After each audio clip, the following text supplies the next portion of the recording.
Hi, this is Mike Maloney, and I've got Jeff Clark on the line with another frequently asked question. Jeff, what have you got? I've got a very interesting one for you this time, Mike. It's a sort of a devil's advocate question, okay? I think we're going to be right about where gold and silver are headed. But, Mike, this person is asking, what would have to happen for you to realize that you're wrong about gold and silver and where they're heading? Wow, that's a tough question to answer. The first thing is all of the world's central banks would have to stop creating currency willy nilly. Now, that's not going to happen, but still, that doesn't prove that I'm wrong. That proves that gold will stop doing the accounting because, eventually it'll account for whatever currency they've already created. But if they start destroying the currency that they've created, which is just bank digits that they uh, create, they counterfeit currency into existence, they buy something with it. So to destroy currency, all they have to do is sell those assets that they immorally but legally bought. And then when they get the currency, it goes into the account of the Federal Reserve or the ECB or the BOJ, the central banks. And that account has no balance. It vanishes when it goes into that account. And so that's destroying the currency. So all they have to do is sell back all of the assets that they have accumulated, and that currency will vanish. At that point, there's fewer units of this fiat bogus currency that they create, chasing after the same number of goods and services, and you have a price deflation, and the currency becomes more and more valuable, and therefore gold, it'll balance. So it may go up. If they destroyed enough currency, it would go down. But this is a scenario that's never going to happen. It's never going to happen. And so I'm not worried about that. I can't think of anything. I mean, entities like, a central bank like the Federal Reserve, they can create unlimited quantities of currency, trillions or quadrillions or sextillions of dollars. And I skipped quintillions, didn't I? They can create unlimited quantities because all they have to do is type it into existence.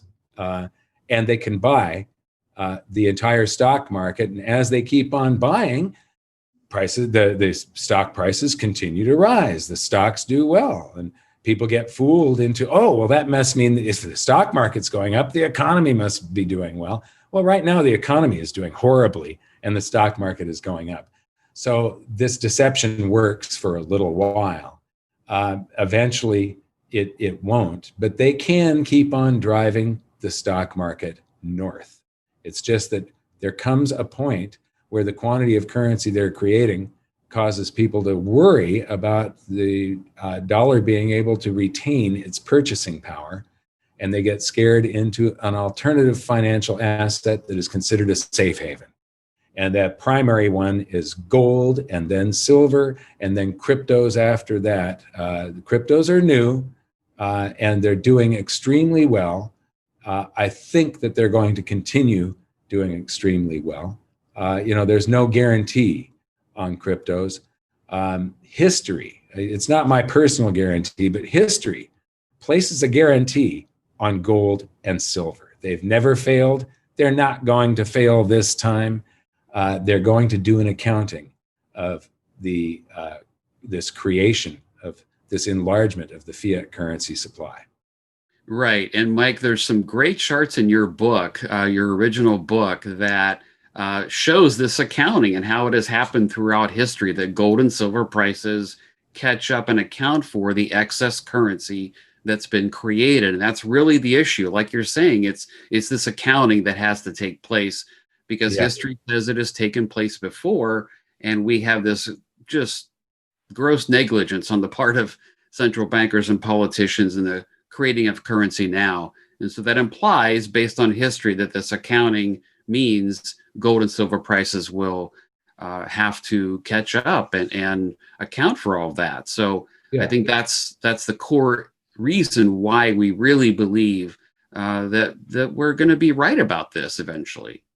Well, it isn't just you and I that believe this. The world's central banks seem to believe it because most of them keep gold as one of their primary assets. It's on their balance sheets. They don't get rid of it. The Federal Reserve has had they've got pretty much all of the US gold, which is our gold, by the way. It belongs to all of us.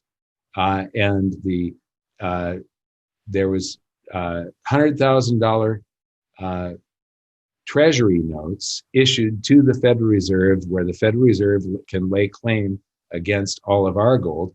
And the reason is, if everything else fails, they can go back to gold. So if they stop printing currency today, they can make the dollar fully convertible back to gold.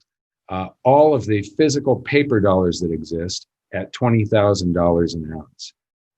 If they were to back all of the Federal Reserve created dollars, which includes the currency reserves at the bank, you're talking a price that's more than $20,000 an ounce.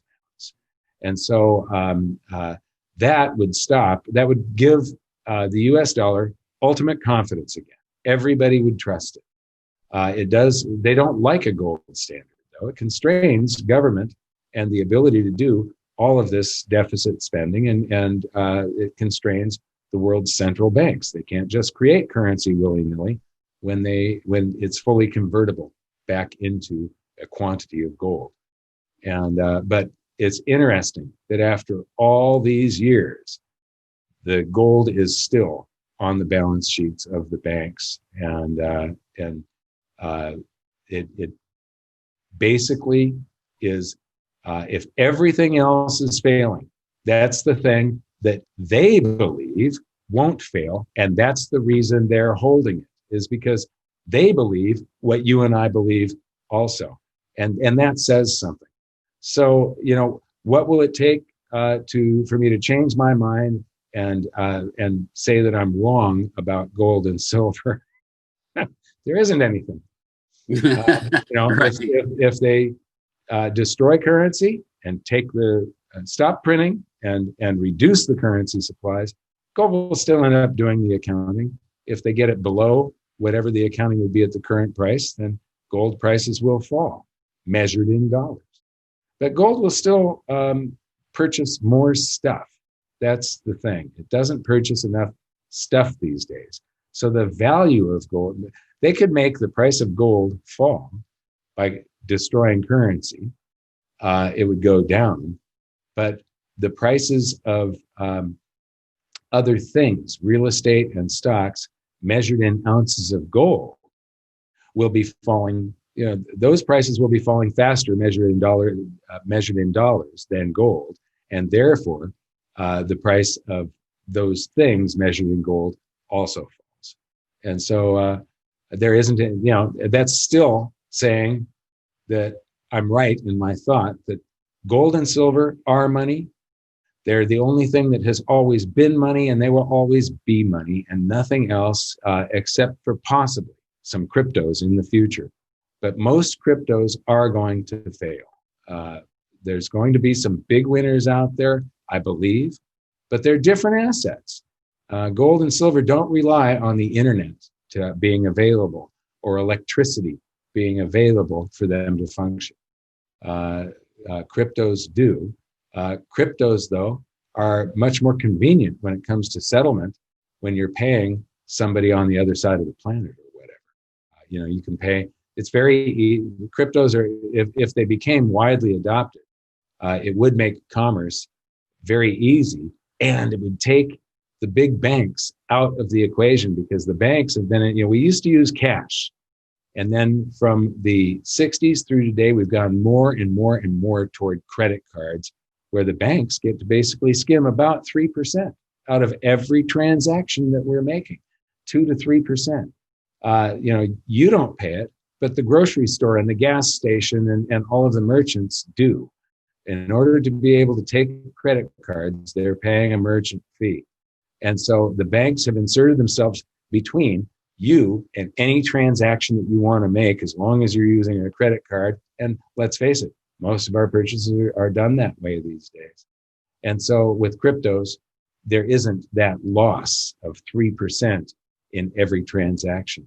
The business is getting the full value of what you pay, not 97% of the value of what you pay. Right. Good point. So someday, by the way, same with gold and silver, by the way. Same with gold and silver. It's just the gold and silver. You actually have to have the coin in your pocket. Right. Right. Good point. Someday we will be exiting the gold and silver market for the most part. That day is far in advance. I think that day is not near yet, but there will come a day when we will exit. Yeah. When gold and silver have done their accounting, measured in value, not measured in price, measured in a single family median price home, a barrel of oil, shares of the Dow, the gold silver ratio, and the gold held by the Treasury, or gold encumbered by the Federal Reserve and held by the Treasury, against the quantity of the currency supply. These things, over the long term, they go out of whack and then out of whack to the opposite side, but there's an area in there where they balance. And you want to try and ride this thing to where gold is as overvalued as possible, and then buy things like real estate or oil wells or a cash flow producing object. So that's my story, and I'm sticking with it. Right. Very good.